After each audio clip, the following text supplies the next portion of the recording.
Dios los bendiga, hermanos. Apocalipsis capítulo 2, versículo 12 al 17. Y escribe al ángel de la iglesia en Pérgamo: el que tiene la espada aguda de dos filos dice esto: yo conozco tus obras y dónde moras, dónde está el trono de Satanás, pero retienes mi nombre y no has negado mi fe, ni aun en los días en que Antipas, mi testigo fiel, fue muerto entre vosotros, donde mora Satanás. Pero tengo unas pocas cosas contra ti, que tienes ahí a los que retienen la doctrina de Balaam, que enseñaba a Balac a poner tropiezo ante los hijos de Israel, a comer cosas sacrificadas a los ídolos y a cometer fornicación.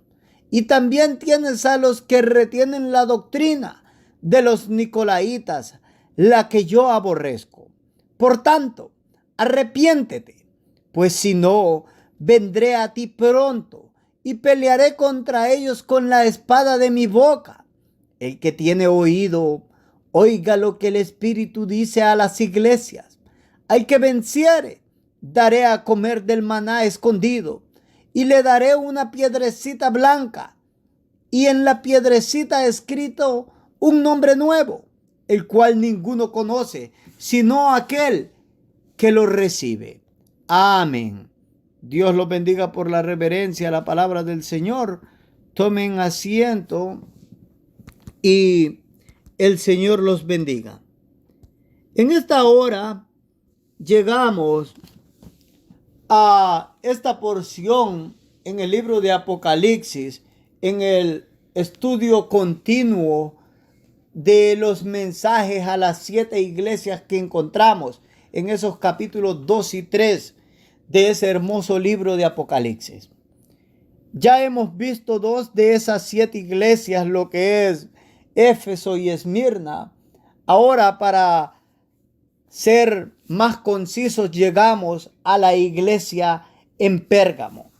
Y a lo primero que quiero llamar su atención en esta tarde es la forma en la cual el Señor comisiona al apóstol Juan para que escriba al encargado o al pastor o al obispo de esta iglesia en Pérgamo, pero también la forma en la cual él se identifica para con este obispo o con este pastor. Así es de que nosotros, los que somos cristianos, debemos de entender cuando nuestro Señor Jesucristo nos da ordenanzas y mandatos. Y a la misma vez no solo entender esas ordenanzas y mandatos para ponerlas por obra, sino que también debemos de identificarlo a Él de la forma correcta. Cristo no es nuestro hermano. Él no es cualquier persona que nos dice: les recomiendo que haga esto. Él es el Señor de señores. Él es el Rey de reyes. Él es Dios manifestado en carne, hermanos míos. Así es de que es bueno que prestemos atención a la forma en cómo Él se va a identificar en esta carta ante el obispo o el pastor de la iglesia en Pérgamo. Así es de que, para que demos por inicio a este mensaje, quiero que me acompañe a ese versículo 12 y lo vuelva a leer conmigo. El versículo 12 dice: y escribe al ángel. Anteriormente, en el estudio de la iglesia Éfeso, observamos que esa es una referencia al ministro de la iglesia, al pastor de la iglesia, al obispo de la iglesia. Así es de que ahí está hablando del pastor. Escribe al ángel de la iglesia en Pérgamo: el que tiene la espada aguda de dos filos dice esto. Quiero que pare ahí. Quiero que pare ahí. Ese versículo nos presenta dos cosas: la comisión que el Señor hace a su apóstol. No solo la comisión, sino que también Cristo se identifica para con el pastor a quien se le está escribiendo esta carta. Anteriormente hablamos acerca de la comisión que se le dio al apóstol Juan. Y dijimos en el primer mensaje de esta serie que muchísimos de nosotros los cristianos contemporáneos quizás no quisiésemos tener este trabajo. Especialmente cuando les tenemos que llamar la atención a hermanos que se supone que son maduros y que son de gran reputación en la iglesia. Pero aún así, si el Señor nos comisiona a hacer algo, es nuestro deber. Como hemos podido observar, esta es la tercera carta que el apóstol está escribiendo, y en la primera le escribió a Éfeso, que era una iglesia monumental, pero que se había deslizado y había perdido el primer amor a nuestro Señor Jesucristo. La segunda carta, que fue a Esmirna, fue una carta de consolación y de aliento para mantener a los hermanos que estaban bajo persecución y para prepararlos en esa prueba.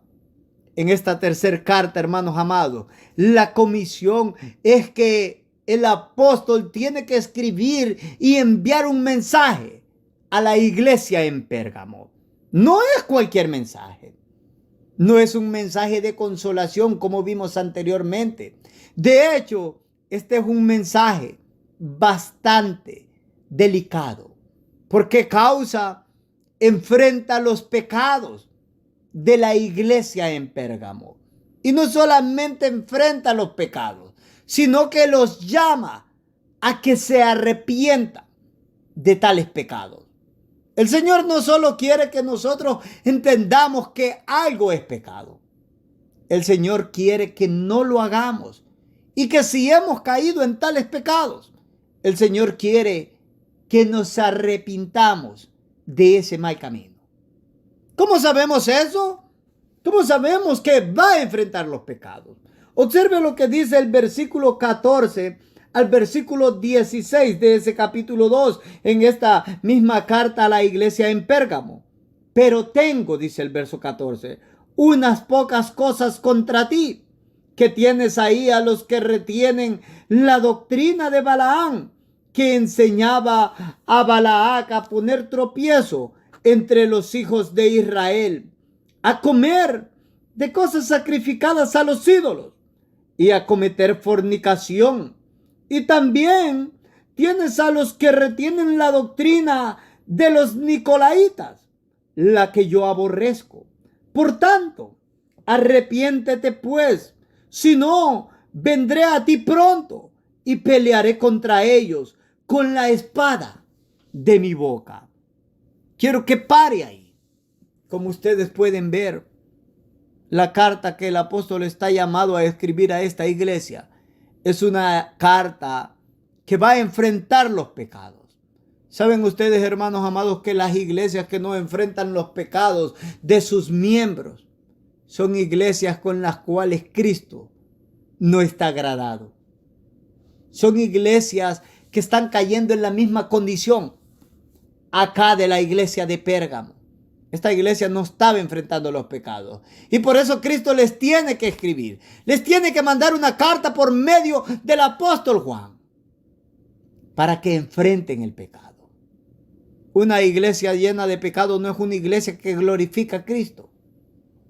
Dicho de otra manera, para traer esto a un ámbito individual y personal, un cristianismo con pecado no es un cristianismo que trae honra y gloria al Señor Jesucristo. Y si nuestro cristianismo no trae honra y gloria al Señor Jesucristo, estamos fracasando espiritualmente, hermanos míos. Estamos fracasando espiritualmente. Ahora bien, en ese versículo 12, como pudimos observar, no solo se enfrenta el pecado y se llama al arrepentimiento. En ese versículo 12 también Jesucristo se identifica. ¿Por qué es esto fundamental? Es fundamental, hermanos amados, para que entendamos que debemos de prestar atención cuando Cristo nos llama, cuando Cristo nos habla por medio de su palabra. No es diferente el llamado a enfrentar el pecado y al arrepentimiento que esta iglesia de Pérgamo estaba recibiendo, a lo que muchos de nosotros recibimos cada fin de semana que vamos a la iglesia o cuando leemos la escritura en nuestros hogares. Nosotros leemos en la Biblia y podemos leer cómo se nos llama al arrepentimiento, cómo se nos llama a la santidad. A ellos también se les envió una carta para lo mismo. Ahora bien, muchos de ellos endurecieron los corazones y el juicio llegó sobre ellos. Si nosotros hacemos lo mismo, ay de nosotros, hermanos míos. Ay de nosotros. Ahora, ¿de qué forma Cristo se identificó? Observe nuevamente el verso 12. Escribe al ángel de la iglesia en Pérgamo. Aquí viene la identificación de Jesucristo. El que tiene la espada aguda de dos filos. Dice esto. Cristo se identifica como aquel que tiene una espada aguda de dos filos. No es cualquier espada. Es una espada, hermanos amados, de juicio. Es una espada, hermanos amados, que trae juicio contra aquellos que son los enemigos del Señor Jesucristo. El griego literalmente para espada dice rompeia o ranfeia, mejor dicho. Cuando usted estudia en el texto griego, usted sabe que en la antigüedad habían diversas espadas. Estaba la macaira, la cual era una espada corta, pequeña. Usted tenía que ser diestro para usar la macaira. El apóstol Pedro, cuando atacó a una de las personas que iban a aprender a nuestro Señor Jesucristo, la Biblia nos dice que le cortó la oreja. Él usó una macaira. Era una espada pequeña como un puñal. Cristo acá no está hablando de una espada pequeña. Está hablando de una espada enorme, como de 2 metros, que se usaba con las 2 manos.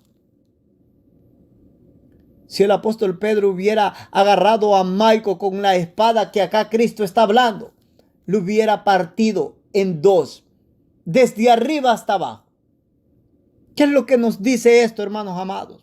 Lo que esto nos dice es de que la espada con la cual Cristo está hablando que Él posee para traer juicio contra sus enemigos va a ser una devastación total. Y que sus enemigos bajo ningún punto se van a librar del juicio y del castigo. No es sabio jugar con Jesucristo. No es sabio, hermanos amados, menospreciar la corrección de Cristo. Acá Cristo le está diciendo a esta iglesia de Pérgamo, no pueden jugar conmigo. Todo lo veo, todo lo conozco, soy omnisciente y sobre todo santo y justo.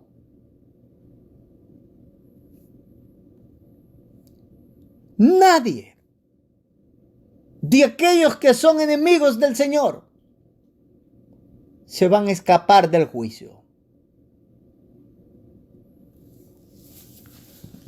En el capítulo 19 de este mismo libro y en el versículo 15, la escritura dice: de su boca sale una espada aguda para herir con ella a las naciones, y él las regirá con vara de hierro, y él pisa el lagar del vino del furor y de la ira del Dios Todopoderoso. Oh, hermanos amados, cuando él traiga el juicio, y esa espada es un símbolo de juicio contra aquellos con los cuales Dios está airado. ¿Por qué el Señor Jesucristo usa esta figura de juicio contra una iglesia? No es porque está agradado con ellos. Como pudimos ver en ese capítulo 19 y verso 15 del libro de Apocalipsis, cuando Él usa esa espada de dos filos, está pisando el lagar de la ira del Dios Todopoderoso. Es la ira de Dios en su expresión total la que tiene lugar, hermanos amados, cuando Él desenvaina la espada del juicio y de la venganza de Dios. Pero acá, hermanos amados, la amonestación es a una iglesia verdadera. No debemos de estar jugando nosotros como cristianos. Si esto se le dijo a la iglesia de Pérgamo, a nosotros también se nos pueden decir las mismas cosas, hermanos míos. Todo esto, sin duda, tendríamos que o tenemos que observar que tomar a juego las cosas espirituales y la amonestación del Señor Jesucristo es la peor decisión que nosotros podemos tomar en nuestras vidas. Debemos de entender, hermanos queridos y amados, de que cuando Cristo se levanta a pelear, Él nunca pierde una batalla. Y si nosotros queremos estar en el lugar correcto, es mejor que escuchemos su voz. Podemos ser victoriosos siempre si estamos de su lado, pero si estamos en contra de Él, nosotros no vamos a ser victoriosos. Ahora, quiero que observe lo que dice el versículo 13, donde nuestro Señor encomia a la iglesia en Pérgamo. Dice el versículo 13, yo conozco tus obras y dónde moras, dónde está el trono de Satanás, pero retienes mi nombre y no has negado mi fe, ni aun en los días en que Antipas, mi testigo fiel, fue muerto entre vosotros donde mora Satanás. Quiero que pare ahí por un momento. Hay algunas cuantas cosas a las cuales quiero llamar su atención de ese versículo. Dice, primeramente, yo conozco tus obras. Ahora, quiero que pare ahí por un momento. Lo de obras no aparece en los manuscritos. Ahora bien, quiero que entienda lo siguiente. El texto sigue diciendo donde mora Satanás, donde está el trono de Satanás. Estos cristianos moraban, hermanos amados, en un lugar donde nuestro Señor Jesucristo lo definió como el trono de Satanás. O dicho de otra manera, el lugar donde Satanás tiene su morada o su casa. Quiero que piensen en eso por un momento. ¿Qué pasaría si nosotros como iglesia estuviésemos en un lugar donde Satanás tiene su morada? Eso no sería un lugar sencillo en el cual morar, hermanos míos. Toda esa presión demoníaca y lucha espiritual estaría ahí. Y la iglesia tendría que estar velando las 24 horas del día. Porque la lucha no sería sencilla. Si la iglesia se descuida, oh hermanos amados, la iglesia caería presa de su enemigo. Esta iglesia tenía que entender, hermanos amados, a dónde estaba. Y al entender dónde estaba, esta iglesia tenía que velar con mayor solicitud. La iglesia no veló como debería de haber velado. ¿Y cuál fue el resultado? La iglesia se caracterizó por el pecado. ¿Cuántos de nosotros o cuántas iglesias que se llaman cristianas no están velando como deben y son iglesias que se caracterizan por el pecado? o nuestro cristianismo, por cuanto no estamos velando como debemos, se caracteriza por el pecado. Debemos de tener cuidado, mucho cuidado. Esta ciudad de Pérgamo era conocida por un lugar que rivalizaba con Esmirna, por ganarse el título del centro de la religión falsa en todo el Imperio Romano. Ese no es un título muy halagador. El centro de la religión falsa en todo el Imperio Romano. En este lugar de Pérgamo había cultos idólatras, habían templos dedicados a Zeus, a Atena, a Dionisio, a Asclepio o Esculapio, cuyo símbolo o insignia era la serpiente, que todavía figura en los emblemas de la medicina en honor a este dios. Si usted va al doctor y usted ve el símbolo que usan ahí en sus batas, es una serpiente, ahí enrollada en un palo o algo por el estilo, o en un bastón. Es en honor a ese dios Esculapio. Ahora, como ustedes pueden ver, esta era una ciudad entregada a la idolatría. Y al comprender eso, hermanos amados, es preciso entender que había una gran opresión de Satanás, porque esta ciudad estaba bajo el dominio total de Satanás. ¿Cuántas de nuestras ciudades en las cuales están iglesias cristianas bajo el dominio completo de Satanás?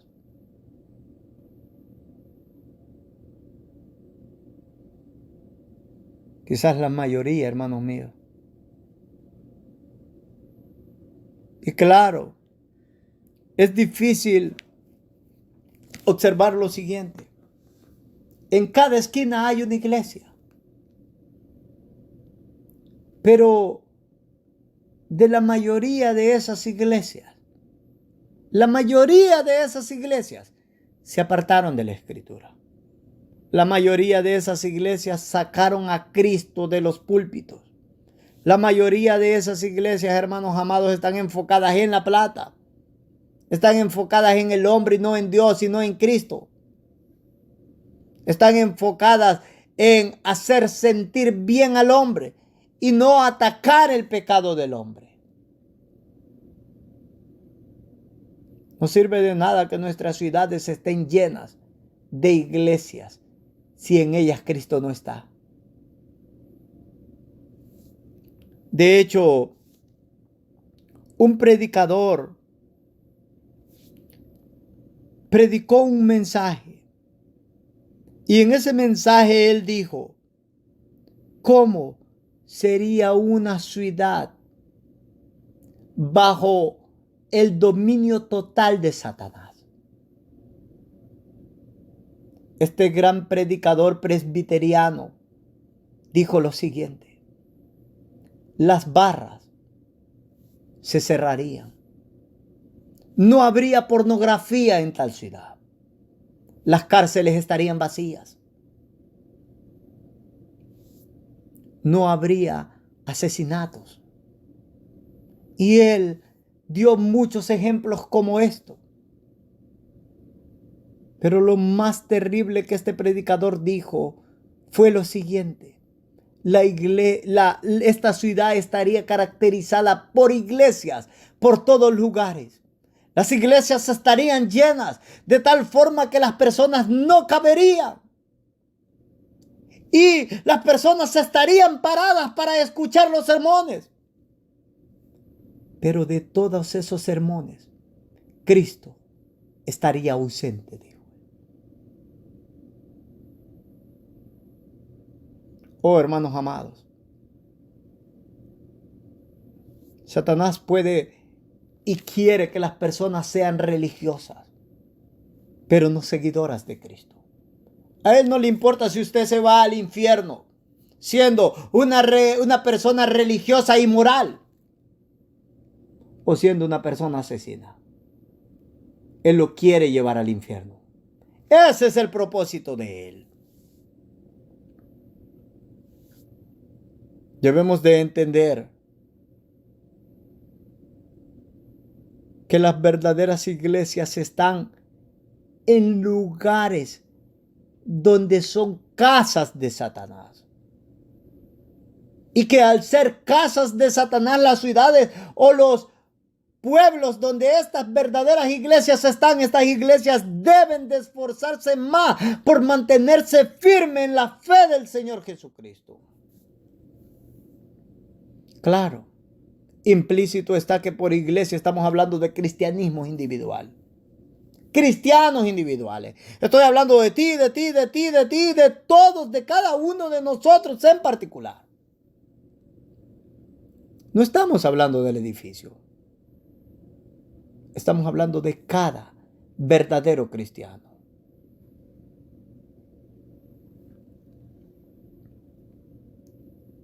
Lo segundo a lo cual quiero llamar su atención de ese versículo 13. El Señor dice, pero retienes mi nombre. Y sigue diciendo, y no has negado mi fe, ni aun en los días en que Antipas, mi testigo fiel, fue muerto entre vosotros, donde mora Satanás. Quiero que pare ahí. Los comentaristas bíblicos e historiadores bíblicos expresan que Antipas fue el pastor de esta iglesia en Pérgamo. También la tradición dice que fue quemado hasta morir en un becerro de bronce por negarse a maldecir el nombre del Señor Jesucristo. Estos eran momentos difíciles, hermanos amados. Y esta iglesia retuvo el nombre del Señor Jesucristo. Mantuvo su fe. Se mantuvo firme en esos momentos delicadísimos. Y yo quiero decirle lo siguiente. Es fácil mantenerse firme cuando hay momentos de abundancia. Eso es fácil. Es fácil mantenerse con gozo cuando todo es alegría, cuando todo está bien. Eso es fácil, hermanos amados. Es fácil manifestar, hermanos amados, un gran amor por Jesucristo cuando todo el camino no hay sol, no hay lluvia, no hay tempestad. Eso es fácil. Pero al verdadero cristianismo se nos manda a mantenernos firmes, aún en los tiempos de dolor, de persecución, de angustia. Aún aunque nosotros tengamos que pasar por la muerte, se nos manda a mantenernos firmes. Qué terrible la situación por la cual Antipas tuvo que pasar.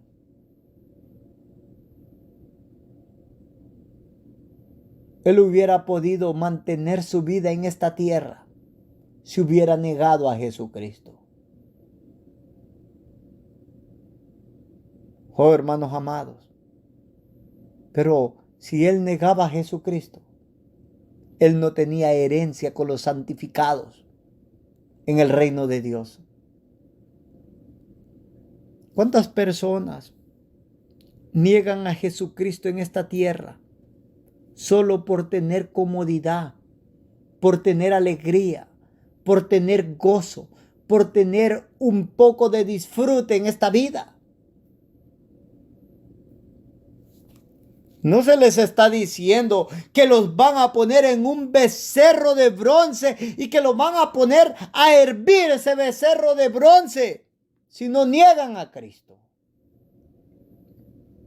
Lo único que Cristo les dice es: dejen el pecado.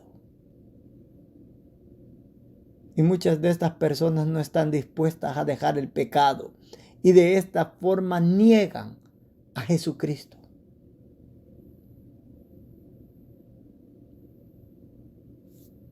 Entiendan una cosa.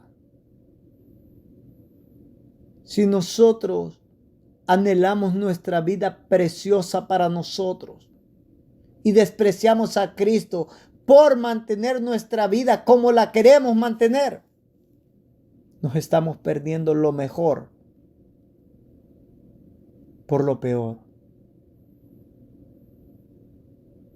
¿Qué son 40, 50, 60, 70 años de alegría en esta vida, cuando al final será una eternidad de sufrimiento por haber despreciado a Cristo?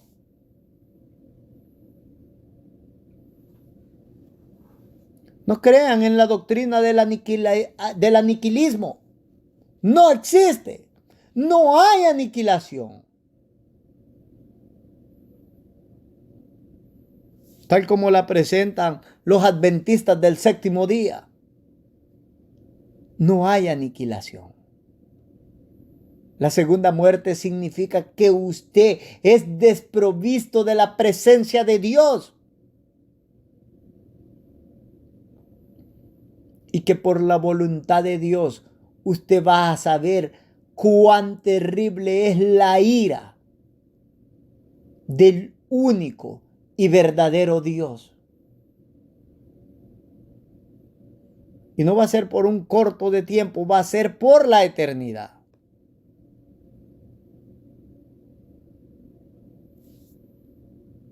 Todos nosotros los cristianos tenemos que vivir alertas, vigilando en todo momento. Porque incluso cuando parece que estamos agradando a Cristo con nuestra fidelidad, aún así Satanás puede ganar ventaja sobre nosotros y hacer que ofendamos a Cristo y que pequemos contra Él. Cada cristiano, hermanos amados, debe de comprender y entender que en su interior hay un traidor. ¿Quién es ese traidor? Es el viejo hombre, es la carne caída. Es terrible entender que hay muchos cristianos que no se observan de esa forma. Oh sí, hermanos amados, en cada uno de nosotros hay un traidor. Y cada uno de nosotros tenemos que estar vigilantes y no permitir, hermanos amados, que el corazón nos engañe y nos lleve al mal camino.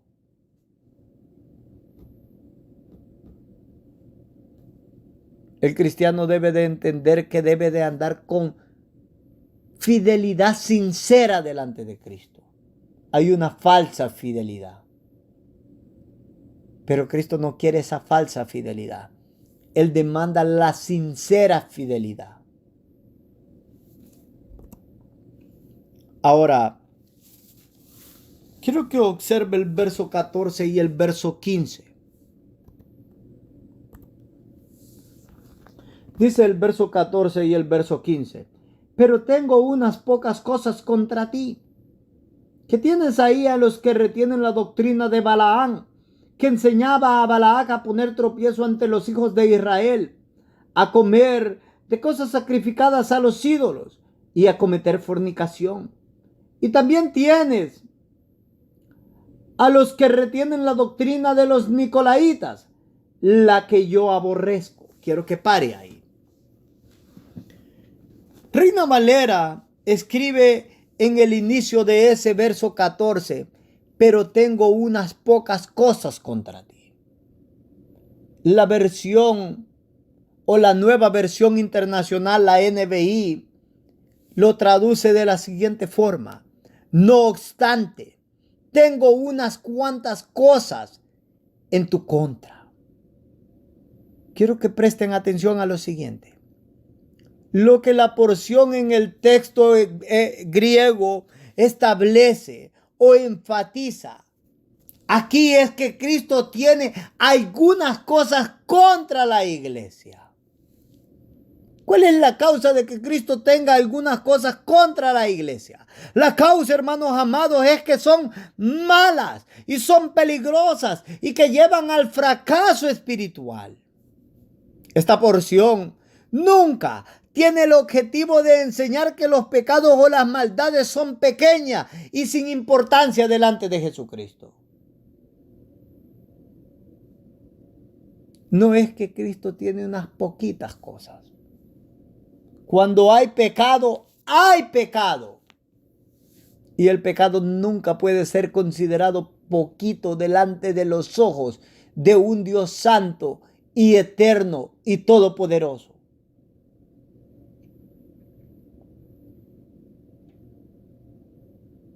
Y como dijo R.C. Sproul, el pecado es una infracción cósmica delante de Dios. Es enorme la desobediencia delante de Dios. El pecado delante de Dios. Porque Él es el Dios de todo el universo. De todo lo que existe. De todo de lo cual usted tiene imaginación e incluso no tiene imaginación.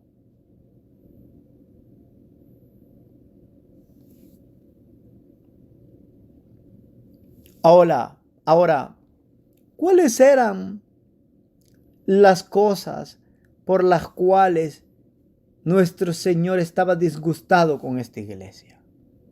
¿Cuáles eran esas cosas que Cristo tenía contra la iglesia de Pérgamo? Permítame decirles cuáles eran. Tienes a los que retienen la doctrina de Balaán, dice él. En cuanto a esto, nuestro Señor Jesucristo identifica la práctica que enseñó Balaán como su doctrina. ¿Cuál es esa práctica? La práctica la encontramos en el libro de Números. Si usted va al libro de Números, ahí en el capítulo 25, usted lee lo siguiente en el versículo 1 al 3 sobre la doctrina de Balaán. Moraba Israel en Sitín. Y el pueblo empezó a fornicar con las hijas de Moab, las cuales invitaban al pueblo a los sacrificios de sus dioses. Y el pueblo comió y se inclinó a sus dioses. Así acudió el pueblo a Baal Peor, y el furor de Jehová se encendió contra Israel. En este mismo libro de Números, en el capítulo 31, Moisés vuelve a hablar sobre este acontecimiento y dice en el versículo 16 de ese capítulo 31 lo siguiente: he aquí, por consejo de Balaán, ellas fueron causa de que los hijos de Israel prevaricaran contra Jehová en lo tocante a Baal Peor, por lo que hubo mortandad en la congregación de Jehová. Quiero que pare ahí. Quiero que entiendan esto. Lo que nuestro Señor está diciendo acá, hermanos amados, es que esta doctrina que la iglesia de Pérgamo ha permitido que entre a sus atrios y que se exprese desde los púlpitos y se enseñe al pueblo del Señor, es algo que afecta en gran manera a la salud espiritual de los cristianos que se congregaban en esta iglesia. Quizás, hermanos amados, esta iglesia se mantuvo fiel hasta que Antipas, quien era un pastor fiel, estuvo ahí. Y que quizás cuando él fue muerto por mantener el testimonio del Señor Jesucristo, los falsos entraron. Es increíble, hermanos amados, y es aterrador cuando un solo hombre o quizás una sola mujer están parados al frente de la iglesia, velando por la salud espiritual de la iglesia. Este no es el trabajo de un solo hombre. Este es el trabajo de la iglesia en general. velar. Velar. Es increíble entender, hermanos amados, que hay un poco velar en las congregaciones para prestar atención qué tipo de doctrina, cuál es la enseñanza que se está poniendo o que está saliendo de los púlpitos. La iglesia está muy cómoda y no le interesa mucho entender qué es lo que se está enseñando. Eso es terrible. ¿En qué consistió esa doctrina de Balaam? Primero, ellos pusieron tropiezo a los israelitas. Segundo, los llevaron a comer cosas sacrificadas a los ídolos. Y tercero, los llevaron a cometer fornicación. Todas estas prácticas iban en contra de la enseñanza bíblica de nuestro Señor Jesucristo y de sus apóstoles.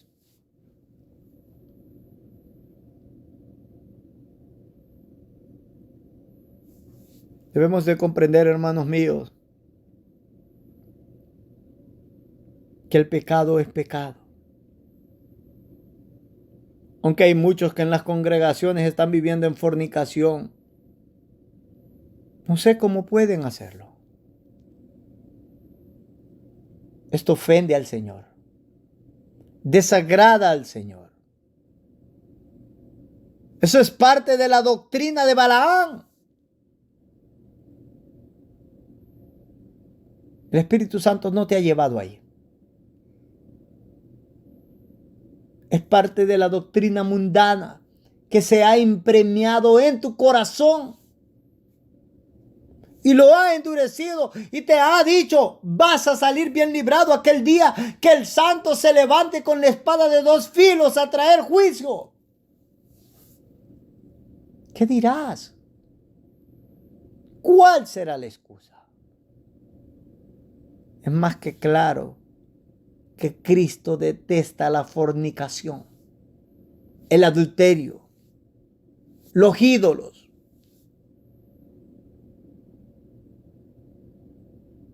Pero también dentro de esta doctrina de Balaam está el tropiezo, hermanos amados. A veces los cristianos no prestamos mucha atención a lo que significa ser un tropezadero para otro hermano. Ese erudito Ironside decía a sus estudiantes que no fueran tropezaderos. Eso era algo que el Señor aborrecía. Oh, hermanos amados, quiero que observe lo siguiente. Dice el libro de los Romanos en el capítulo 14,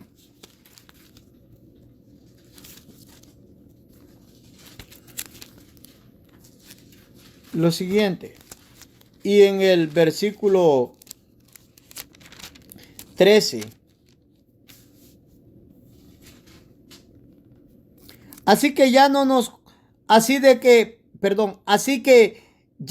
juzguemos más los unos a los otros, sino más bien decidid no poner tropiezo u ocasión de caer al hermano.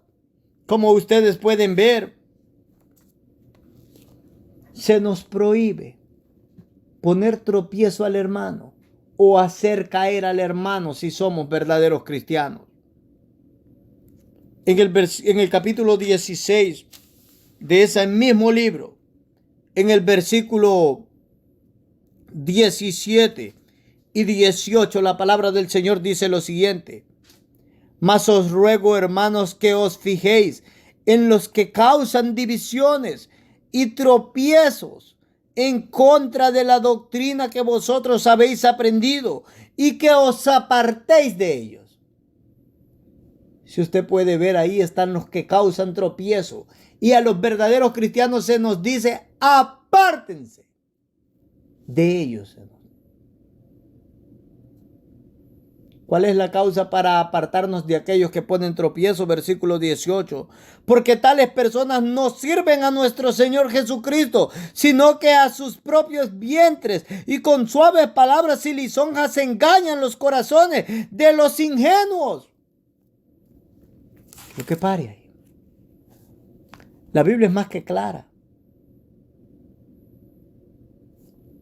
Nosotros, en nuestro cristianismo contemporáneo, es que ahora no podemos entender que una persona que está caracterizada por ser un tropezadero para los verdaderos cristianos, porque es un mal ejemplo, porque enseña lo que no es correcto, porque contradice la doctrina bíblica. Nosotros aún así nos atrevemos a llamarles hermanos.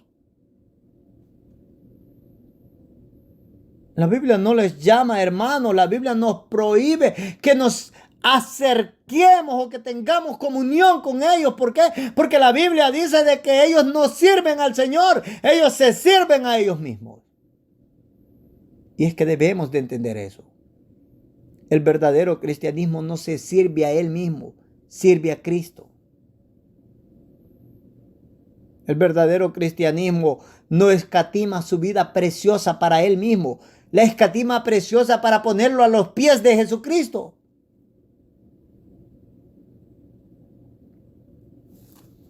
Observe lo que dijo nuestro Señor Jesucristo en el capítulo 13 del libro de Mateo y en el versículo 41. Enviará el Hijo del Hombre a sus ángeles y recogerán de su reino a todos los que sirven de tropiezo y a los que hacen iniquidad. Sí, hermanos amados. Nuestro Señor dijo eso. ¿Y qué más dice que van a hacer los ángeles cuando recojan a los que sirven de tropiezo y hacen iniquidad? Dice el verso 42, y los echarán en el horno de fuego. Allí será el lloro y el crujir de dientes. Oh, hermanos amados, debemos de prestar atención que esta doctrina de Balaam no esté metida en nuestras congregaciones o en nuestro cristianismo. Como lo dije anteriormente, muchos se aterrarán con la fornicación. Muchos se aterran con los ídolos. Y debe de ser así. Pero no nos aterramos tanto con ser tropezadero de los santos. Como hemos podido ver, el ser tropezadero es un pecado serio y terrible e incluso comparable con ser un idólatra y comparable con vivir en fornicación. Todo era parte de la doctrina de Balaam. Todas ellas están en contra de las enseñanzas bíblicas de nuestro Señor y sus apóstoles. El versículo 15 nos dice que esta iglesia de Pérgamo, ellos eran culpables por tener entre ellos a los que tenían la doctrina de los nicolaitas. Anteriormente hablamos sobre ellos. Cuando observamos la iglesia de Éfeso, en síntesis, ellos eran inmorales. Ellos se habían dejado ir hacia las cosas sexuales. Inmorales en todo sentido. Quiero que observe algo. Si quieres saber más sobre ellos, debería de escuchar ese mensaje a la iglesia de Éfeso. Observe lo que dice el versículo 6 de ese capítulo 2 del libro de Apocalipsis, cuando se habla en Éfeso, cuando se le escribe a Éfeso. Pero tienes esto, le dice el Señor a la iglesia de Éfeso, pero tienes esto, que aborreces las obras de los nicolaitas, las cuales yo también aborrezco. En Pérgamo no se aborrecían la doctrina que enseñaban los nicolaítas. En Éfeso se aborrecía.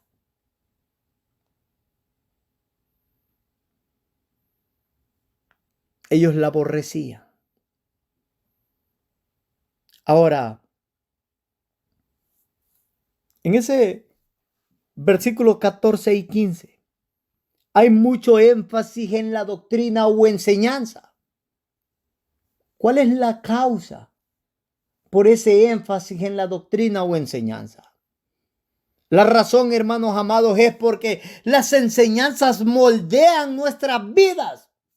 Si las enseñanzas son correctas, nuestra vida va a ser correcta a la luz de la palabra del Señor. Pero si las enseñanzas son incorrectas, no están de acuerdo a la palabra del Señor y están mutiladas y la palabra se tortura, se doblega, hermanos amados, nuestra vida espiritual no va a ser correcta.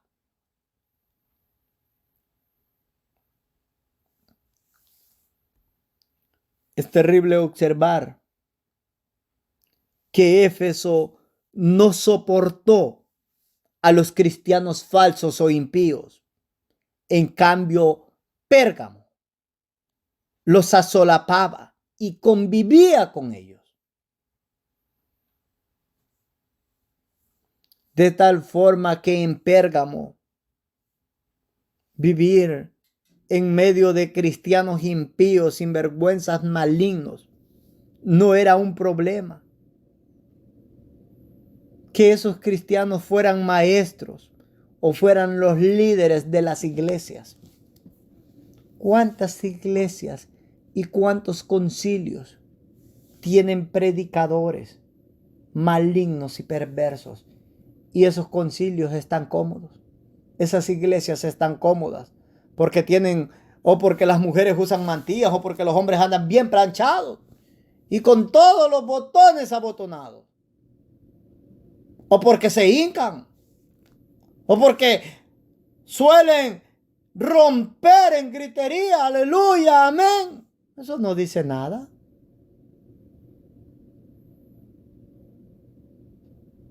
Quiero que entiendan esto. Esta iglesia de Pérgamo es la iglesia mundana, es la iglesia casada con el mundo. ¿Por qué la iglesia mundana? ¿Por qué la iglesia casada con el mundo? Es la iglesia mundana y casada con el mundo porque ellos están cómodos con que la enseñanza mundana venga a la iglesia. Ellos no se opusieron. Estuvieron bien. No importaba. No importaba que los impíos fueran los maestros ahí. En primera de los Corintios, capítulo 5 y versículo 6, en la segunda parte, el apóstol Pablo le dijo a la iglesia de los Corintios: ¿no sabéis que un poco de levadura leuda toda la masa?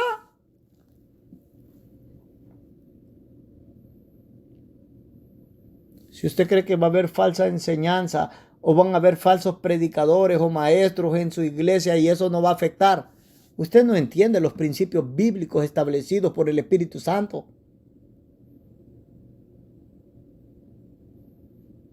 Todo lo que se enseña en las congregaciones repercute, o para bien o para mal. Es así. Pérgamo se rehusó a ejercer la disciplina cristiana. No había disciplina cristiana.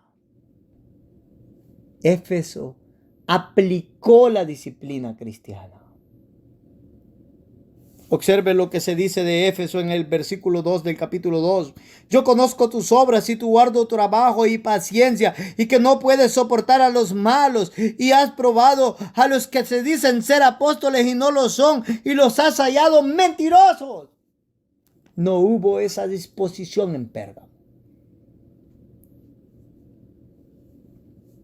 ¿Cuántas iglesias no tienen esta disposición de probar a los cristianos que están en ellos, a los líderes que están en ellas, a los predicadores que están en ellas? Usted dice: ¿dónde está mi iglesia? Bueno, creo que estos mensajes están siendo bastante claros y directos. Usted tiene una iglesia en la cual no se está probando el cristianismo de los hermanos y no se está probando la pureza de las enseñanzas de los predicadores, sino que se excusa. Su iglesia es más que mundana, aunque se vea como una verdadera iglesia. Es mundana y simple y sencillamente será mundana si no cambian el curso del camino. Acerca de la iglesia de Pérgamo, ese gran comentarista bíblico Hendrickson dice lo siguiente: opina que ello se debía a un exagerado énfasis en la salvación individual, descuidando el buen estado de la iglesia como congregación, y por tanto no se percataban de lo que atañe a un miembro repercute en todos. Quiero que pare ahí. Lo que Hendrickson está diciendo es un canto extraordinario en las iglesias contemporáneas.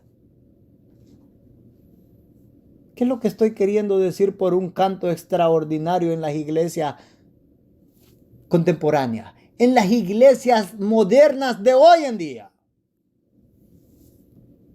La salvación es individual.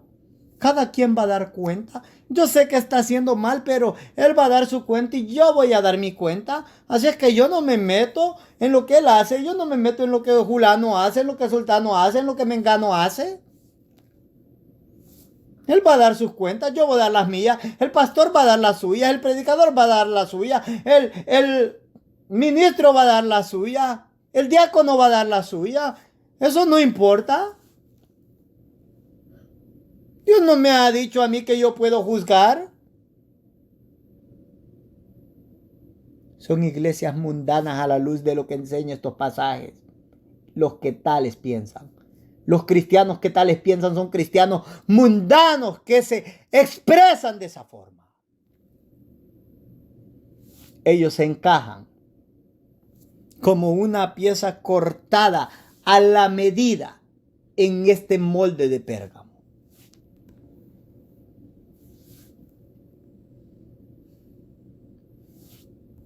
Ahora entienden por qué no es tan llamativa la predicación de esta iglesia.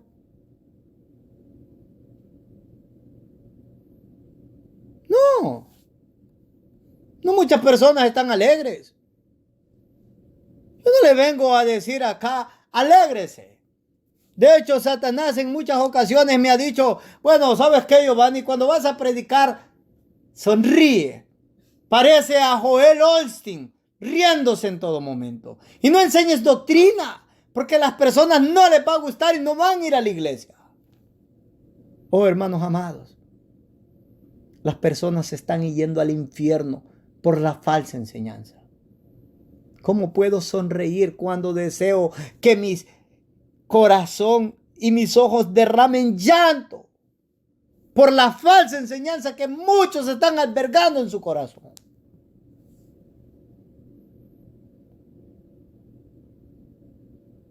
¿Cómo puedo reírme cuando el Señor levantó a un inútil como yo para que predique la palabra? Porque ¿dónde están los que están predicando? Son pocos. Y eso es doloroso, hermanos míos. Es doloroso.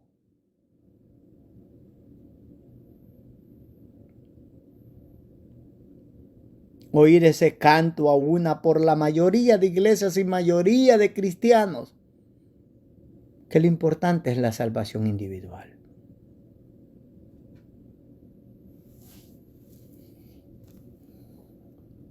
Lo que atañe a un miembro repercute en la iglesia en general, hermano mío. El bienestar de la iglesia en doctrina y práctica o manera de vivir es algo que compete a cada miembro de la iglesia y nunca está individualizado en el yo.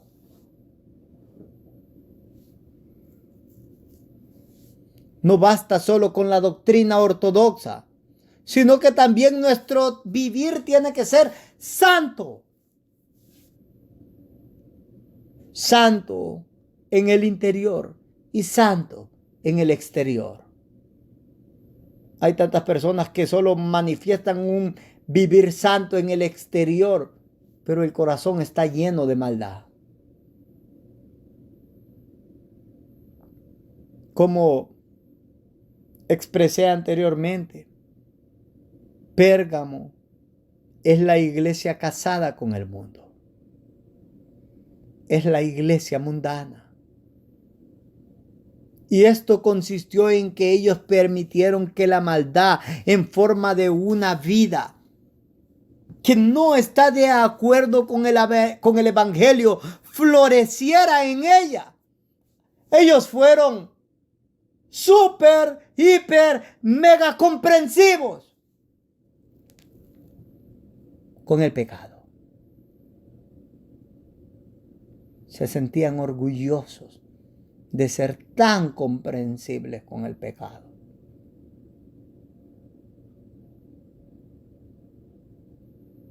Como les dije anteriormente, cuando Satanás me ha dicho en miles de ocasiones, no tienes que ponerte de esa forma. Aunque claro, yo no he escuchado la voz de Satanás. Desgraciadamente son falsos cristianos que se han metido en el evangelio. Los que han venido con esa voz. Tienes que ser comprensivo, Giovanni. Esta iglesia fue más que comprensiva. Y el Señor les dijo de que iba a traer juicio contra ellos si no se arrepentían. Y no hacían lo que era correcto.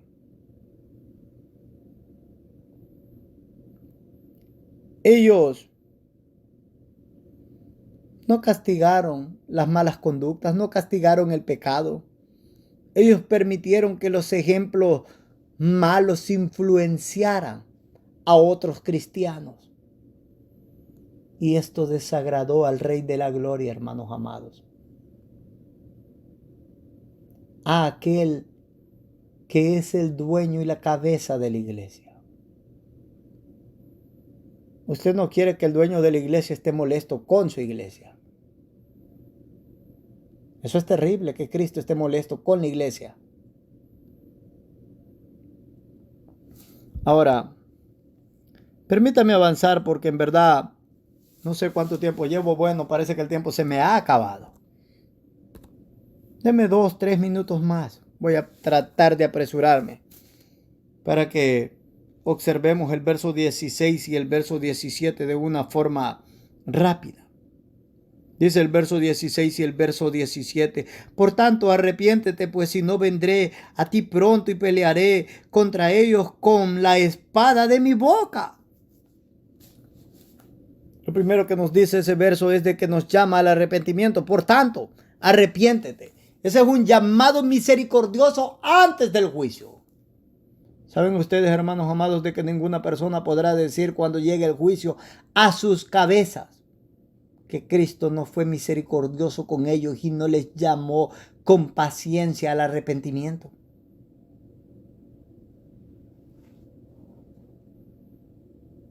¿A cuántas personas hoy que a lo mejor será el último día que el Señor les llama al arrepentimiento? Sería terrible si esa fuera la condición. Pero puede ser, hermanos míos. Puede ser ustedes que me escuchan. La amenaza del juicio para los que no se arrepienten fue más que clara de nuestro Señor. Pues si no vendré a ti pronto, dice Él. Él no dice, no te preocupes. Vendré a ti pronto y pelearé contra ellos con la espada de mi boca.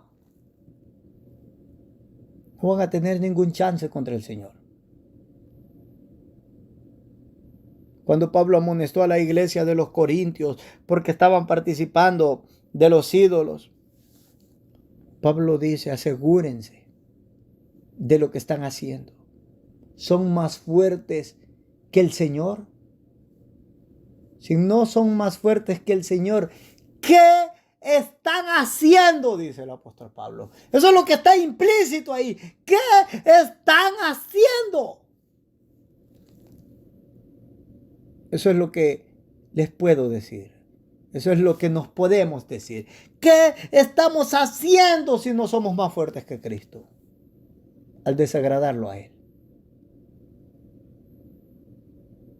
El Señor nos ayude. Versículo 17. El que tiene oído, oiga lo que el Espíritu dice a las iglesias. Al que venciere daré a comer del maná escondido, y le daré una piedrecita blanca, y en la piedrecita escrito un nombre nuevo, el cual ninguno conoce sino aquel que lo recibe. Al que venciere, dice. Las promesas son para los que vencen, no los que participan. El que venciere. Aquellos que permanecen en santidad, en amor, en obediencia, en fidelidad a Cristo y al Padre Celestial, ellos son los que vencen. Aquellos que se limpian de toda contaminación de carne y de espíritu en el temor del Señor. Cuando Cristo habla de ese maná escondido, eso es una referencia a nuestro Señor Jesucristo, quien es el pan de vida para nosotros los cristianos. Esa figura de una piedrecita blanca, lo que nos dice es que a los atletas que ganaban los juegos en el tiempo griego se les daba como parte de su galardón una piedrecita blanca que era la consigna de la entrada a la celebración que se hacía después en honor a los vencedores. Eso representa, hermanos amados, el momento en que el cristiano vencedor recibe su boleto de entrada a la celebración de victoria en el reino de los cielos. Yo no sé cuántos de nosotros vamos a recibir ese boleto. Bueno, por fe esperemos que todos. Pero aquí no solo se trata de por fe, aquí se trata de que vivamos de acuerdo a esa fe. No solo se trata de palabras, se trata de que nuestra fe vaya acompañada de obras genuinas. Que no vayamos a caer en la condición de los israelitas que escucharon la palabra del Señor, pero no les aprovechó porque no estuvo acompañada de fe y de acción.